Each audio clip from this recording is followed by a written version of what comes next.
Welcome to Affairs Cloud. My name is Vikas Rana. We are one-stop solution for current affairs. You can find Crack Current Affairs course on our application exclusively for current affairs, where you will get daily, weekly, monthly content on regular basis. Use the code Vikas10 and get 10% additional discount while purchasing the course. Also, students, follow us on Telegram and Instagram. The link for the same are mentioned in our description. This video has both English and Hindi. The first part is English and second part is Hindi. Timestamps are mentioned in the description below.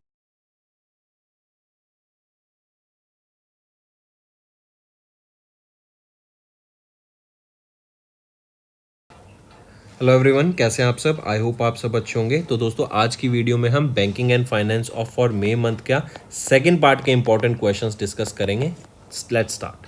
पहला question है, Mumbai based spend management and payments platform EnKash इन्होंने launch किया first of its kind payment solution for SMBs and startups, जिसको EnKash payment gateway के नाम से जाना गया। ये जो गेटवे है ये स्पेसिफिकली डिज़ाइन किया गया ताकि इंडिया के जो 63 मिलियन एसएमबीज एंड स्टार्टअप मर्चेंट्स हैं उनकी नीड को एड्रेस किया जा सके।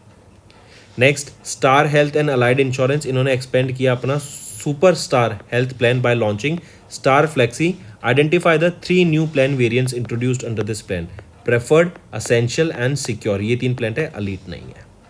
फिर आ जाते हैं, mention the name of the bank from Mumbai metropolitan region development authority. इन्होंने सिक्योर किया 1500 करोड़ रुपए का bank loan for redeveloping the slum areas along the eastern express highway in Ghatkopar, Mumbai, Maharashtra. तो नेम द बैंक, कौन सा बैंक है, वो है बैंक ऑफ महाराष्ट्र। फिर आ जाते हैं, इनमें HDFC बैंक लिमिटेड इन्होंने नया सूट लॉन्च किया biz plus current account to meet the evolving need of the India's which sector. India के कौन से सेक्टर के लिए, MSME सेक्टर के लिए।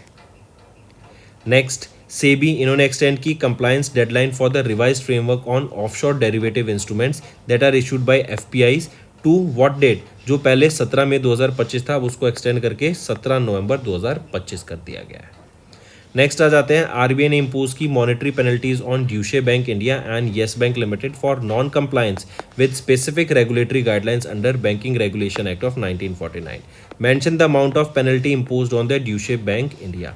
तो कितनी पेनल्टी इम्पोज की गई है ड्यूशे बैंक इंडिया पे, 50 लाख रुपए की पेनल्टी इम्पोज की गई है ड्यूशे बैंक इंडिया पे। एंड येस बैंक की अगर हम बात करें, येस बैंक पर 29.6 लाख रुपीज़ की पेनल्टी इम्पोज की गई। फिर आ जाते हैं, आइडेंटिफाई द इंस्टीट्यूट जिसके साथ इंडियन ओवरसीज बैंक ने एक MOU साइन किया for customized electronic learning and certification program on MSMEs। तो आइडेंटिफाई द इंस्टीट्यूट, वो है Indian Institute of Banking and Finance. Next, according to the recent approval जो कि ग्रांट किया गया RBI के द्वारा, आपको इनकरेक्ट स्टेटमेंट पता करनी है यहाँ पे, राइट। ये आपका होमवर्क क्वेश्चन दे रहा हूँ स्टूडेंट्स, राइट। आप इसको कमेंट करके बताओ। नेक्स्ट आ जाते हैं, अकॉर्डिंग टू RBI जो लेटेस्ट डाटा रिलीज किया गया मई के महीने में, outward remittance under liberalised remittance scheme वो डिक्लाइन हो गई to 6.85%। Year on year decline होकर कितनी हो गई है, वो है $29.56 billion in FY25 compare to $31.74 billion in FY24। Next, अगर हम बात करें रिजर्व बैंक ऑफ इंडिया, एक और चीज़, ये जो डिक्लाइन देखने को मिला ना, ये जियोपॉलिटिकल रीजंस की वजह से देखने को मिला है। USA में कितने जो डिपोटेशन चल रहा है, राइट। फिर टैरिफ वॉर स्टार्ट हो गई, फिर वॉर लाइक सिचुएशन पूरी दुनिया में बन रहे हैं। वर्ल्ड वॉर 3 की बात की गई, ईरान और इसराइल की जब वॉर हुई, तो इन सब चीज़ों की वजह से जो आउटवर्ड रेमिटेंस है, इंडिया से जो पैसा बाहर जाता था, वो कहीं ना कहीं कम होता हुआ दिखा है। नेक्स्ट, RBI ने रिलीज़ की अपनी latest monthly bulletin report revealing NRI deposits in Indian banks बढ़ के हो गए to an 11-year high in the FY25। Correct in identify the correct statement hair.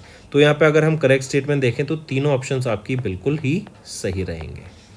Next आ जाते हैं, इनमें RBI ने नोटिफाई किया formation of a 6-member payment regulatory board को under payment regulatory board regulation, जो रेगुलेट करेगा एंड सुपरवाइज करेगा पेमेंट सिस्टम्स को in India, replacing the existing boards for regulation and supervision of payments and settlement system. पूछा जा रहा है, who will be the chairperson of this 6-member बोर्ड। कौन होंगे, वो है RBI के governor Sanjay Malhotra. Next, identify the bank from which विवृति asset management इन्होंने सिक्योर किया एक fresh commitment of $20 million for its Vivriti India retail asset fund, bolstering the funds capital base to $165 million. तो आइडेंटिफाई द बैंक, कौन सा bank रहेगा, वो है development bank of Austria, right.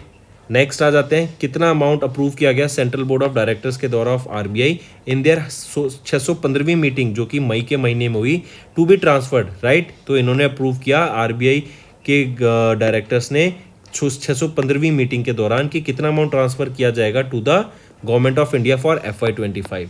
तो वो है सरप्लस ऑफ $2.69 ट्रिलियन। ये 27% ज़्यादा है compare to 2.11 trillion rupees, not dollars, trillion rupees, right. तो ये था आपका 2024 में एंड ये अब 2025 में है 2.69 trillion rupees.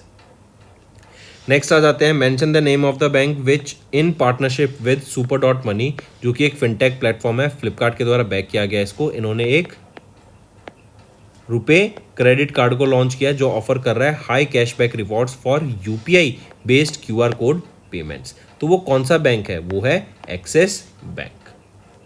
Next, identify the insurance company जिन्होंने एंटर किया into a strategic partnership with Equitas small finance bank limited, जिसका एम रहेगा to expand life insurance accessibility in India with the help of branch network की मदद से।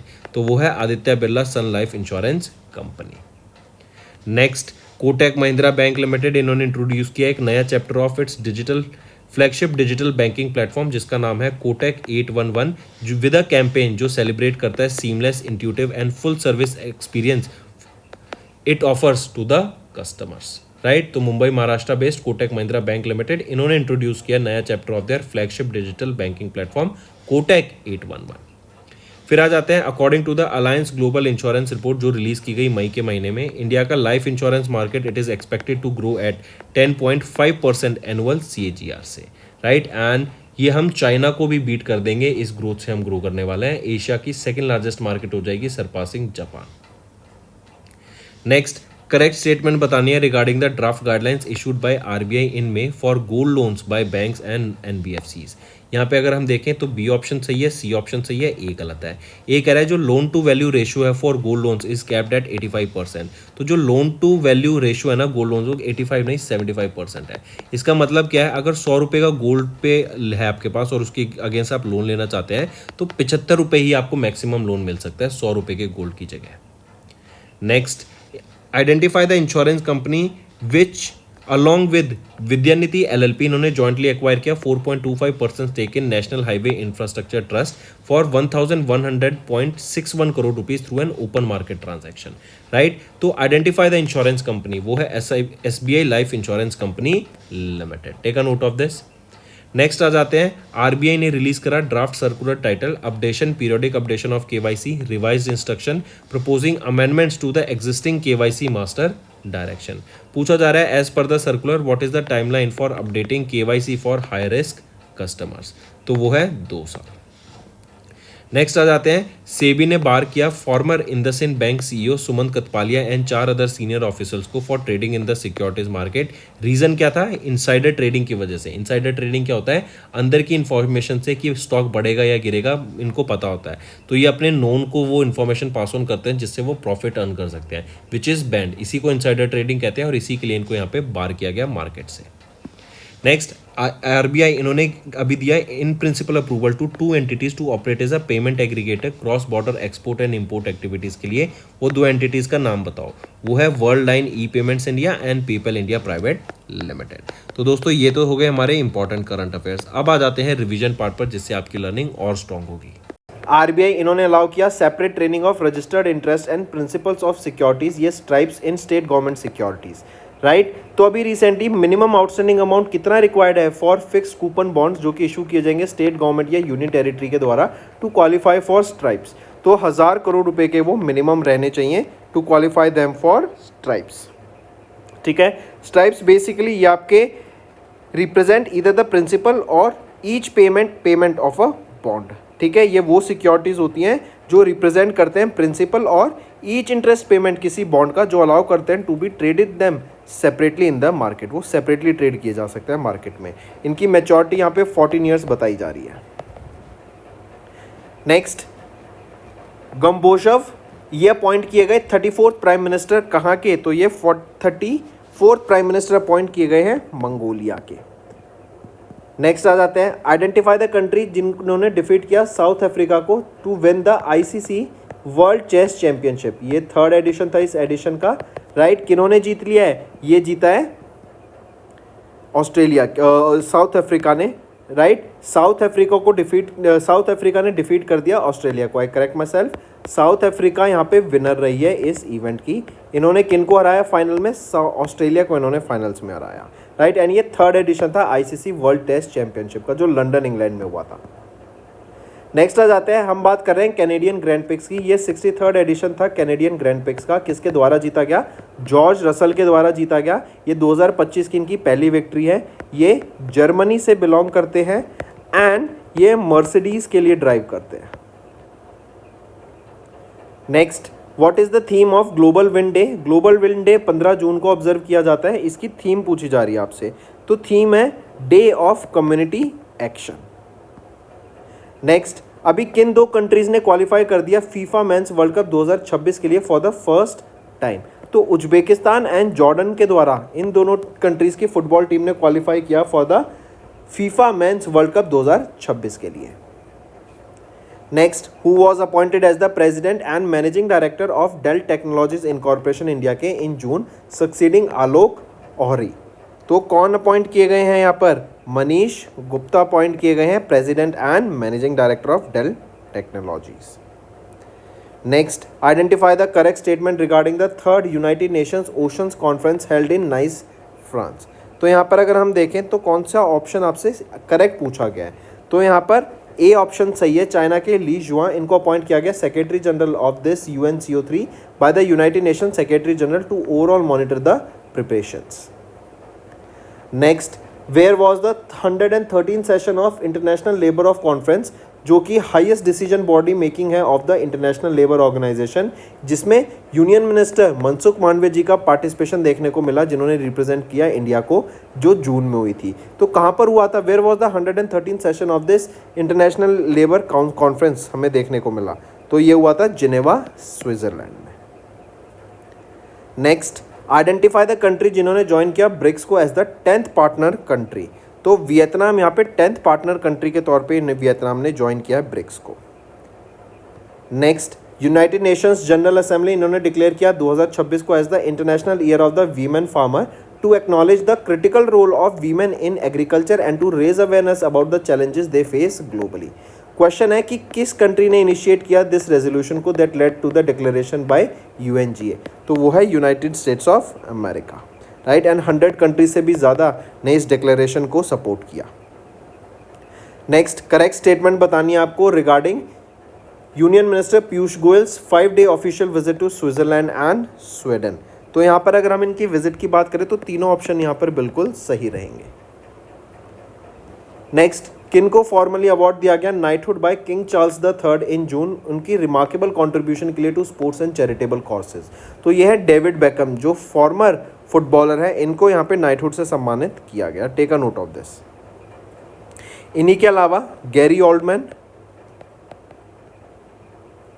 And Roger Daltrey, इन दोनों को भी यहाँ पे सम्मानित किया गया।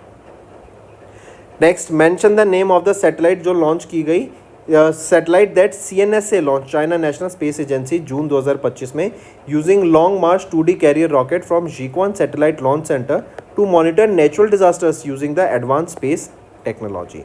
तो उस सैटेलाइट का नाम पूछा जा रहा है, वो है Zhenghe 102। नेचुरल डिजास्टर्स को मॉनिटर करने का इसका काम रहेगा। नेक्स्ट, गोवा शिपयार्ड लिमिटेड, जो कि एक डिफेंस PSU है, इन्होंने लॉन्च किया 5th fast patrol vessel for the Indian Coast Guard in June 2025 under a 473 crore project. Identify the indigenously built vessel here. तो उस वेसल का नाम क्या रहेगा? वो है Achal. Take a note of it. 27 knots तक इसकी स्पीड यहाँ पे बताई जा रही है। Next, name the first Indian sponsor team जिन्होंने हिस्ट्री बना दी by winning the rapid section of the 3rd edition of the FIDE rapid and blitz team championship, जो कि लंदन में हमें देखने को मिला था। तो ये MGD1 ये टीम का नाम रहेगा। याद रखेंगे, ये पहली इंडियन स्पॉन्सर टीम है जिन्होंने रैपिड सेक्शन को जीत लिया है। Next, Jacinda cat laurel Ardern, जो कि फॉर्मर प्राइम मिनिस्टर हैं, कहाँ की? ये फॉर्मर प्राइम मिनिस्टर हैं न्यूजीलैंड की, राइट। इन्होंने अपना एक मेमोरियल लॉन्च किया जो कि है a different kind of power, जिसमें ये हाईलाइट कर रही है अपनी लीडरशिप जर्नी को एंड पर्सनल माइलस्टोन को। नेक्स्ट आ जाते हैं, mention the theme under which the 10th anniversary of United Nations international day of family remittance observed on 16 जून, जो फोकस करता है सस्टेनेबल डेवलपमेंट गोल्स को इन लो एंड मिडिल इनकम कंट्रीज। तो वो कौन सा है? वो है रेमिटेंस फाइनेंसिंग डेवलपमेंट, राइट। ये वो थीम है under which the 10th anniversary of United Nations international day of family remittance observed on 16 June. Next, उस कंपनी का नाम बताओ जो कि पहली इंडियन कॉर्पोरेट बन गई जिन्होंने इशू किया ESG बॉन्ड्स को, इन्वायरमेंटल सोशल गवर्नेंस बॉन्ड को इशू किया गया, जो कि सेबी के ESG security link bond framework के अंडर है। तो ये कौन सी कंपनी है? ये है L&T के द्वारा ये बॉन्ड्स लॉन्च किए गए हैं। Take a note of this, right. And ये डेट इंस्ट्रूमेंट है जो कि यूज़ किए जाएंगे टू फाइनेंस द प्रोजेक्ट जो कि इन्वायरमेंट सोशल एंड गवर्नेंस गोल से अलाइन करेंगे। Next, VO Chidambaranar VOC port basically. तो ये VOC पोर्ट अथॉरिटी कहाँ की है? ये तुथुकुडी तमिलनाडु की है। एंड जो इंपॉर्टेंट चीज़ इससे रिगार्डिंग आपको याद रखनी है ये वो है कि इंडिया की पहली प्लास्टिक फ्री पोर्ट ये बन गई है, right. Take a note of the, India का पहला plastic free port Thoothukudi Tamil Nadu में, right. Take a note of this. Next है, आइडेंटिफाई द स्टॉक एक्सचेंज जहाँ पे लॉन्च किया गया इलेक्ट्रिसिटी डेरिवेटिव्स को। मतलब आप यहाँ पे इलेक्ट्रिसिटी डेरिवेटिव्स के फ्यूचर्स में ट्रेड कर सकते हैं, जैसे आप कंपनीज के फ्यूचर ऑप्शंस में ट्रेड करते हैं, राइट। तो सिमिलर तरीके से इलेक्ट्रिसिटी की डेरिवेटिव्स में भी आप ट्रेड कर सकेंगे। ये किसके द्वारा लॉन्च किया गया? Multi commodity exchange of India के द्वारा इसको लॉन्च किया गया, MCX के द्वारा। Next, the inaugural edition of a joint special force exercise tiger claw भी हमें देखने को मिला। Indian air force and US air force के बीच में ये एक्सरसाइज कंडक्ट की जा रही है। 26 मई से 10 जून तक ये एक्सरसाइज हुई। पूछा जा रहा है कहाँ पर हुई, ये लोकेशन क्या रहेगी? तो यूपी में हमें ये एक्सरसाइज देखने को मिली। Next, United Nations ocean conference, right. ये अब इसका 3rd एडिशन हमें देखने को मिला था जो फ्रांस में हुआ था। आपको इसमें से करेक्ट स्टेटमेंट बताना, इसमें से कौन सा करेक्ट रहेगा। तो सभी ऑप्शंस में से देखें, ऑप्शन बी सही है।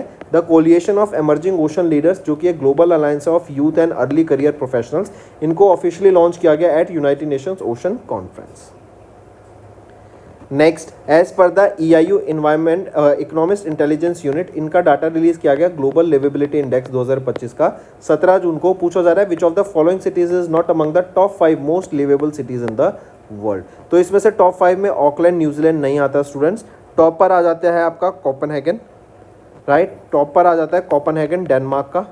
दूसरे पे आ जाता है वियना काफ़ी टाइम से टॉप करता था, लेकिन इस बार कोपेनहेगन ने सिक्योर करी first position. Vienna Austria on 2nd position. Then 3rd position पे आ जाता है Zurich of Switzerland. 4th position पे आ जाता है Melbourne of Australia and 5th पर Geneva. Next, United nation general Assembly, इन्होंने अडॉप्ट किया 16 जून, प्रोक्लेम्ड 4 दिसंबर, राइट। या फिर हम बोलें 16 जून को ये रेजोल्यूशन पास हुआ जहाँ पे डिसाइड किया कि 4 दिसंबर को हम ऑब्जर्व करेंगे international day against unilateral coercive measures starting from 2025। Next, who was appointed as the पहली women secretary of the department of economic affairs under the ministry of finance, जो कि अजय सेठ को सक्सीड करेंगी। कौन है? वो है अनुराधा ठाकुर, मार्क करेंगे। Next, mention the name of the event for which footballer Cristiano Ronaldo was announced as the global ambassador. तो ग्लोबल एम्बेसडर क्रिस्टियानो रोनाल्डो बने ई स्पोर्ट्स वर्ल्ड कप 2025 के, जो कि रियाद सऊदी अरेबिया में हमें देखने को मिलेगा। Next, mention the state in India जिसने टॉप किया the implementation of Ayushman Bharat digital mission as per the ministry of health and family welfare. तो किसके द्वारा टॉप किया गया है? यहाँ पर बिहार के द्वारा टॉप किया गया है implementation of Ayushman Bharat digital mission में। Next, which of the following institutions, इन्होंने एक ट्राईपार्टाइट MOU साइन किया। ट्राईपार्टाइट मतलब 3 ऑर्गेनाइजेशंस ने MOU साइन किया ताकि जो इंक्लूसिव एजुकेशन है उसके ऊपर काम किया जा सके for the persons with disability. तो NIOS national institute of open schooling, then NCERT and DEPW जो कि department of empowerment of persons with disability, इन तीनों के द्वारा ये MOU साइन किया गया ताकि जो बच्चे हैं पर्सन्स विद डिसेबिलिटी उनकी इंक्लूसिव एजुकेशन के ऊपर काम किया जा सके, मतलब मिलकर उनको बाकी बच्चों के साथ सभी तरीके की सुविधाएं प्रोवाइड की जा सके एंड भेदभाव ना देखने को मिले उन्हें स्कूलों में।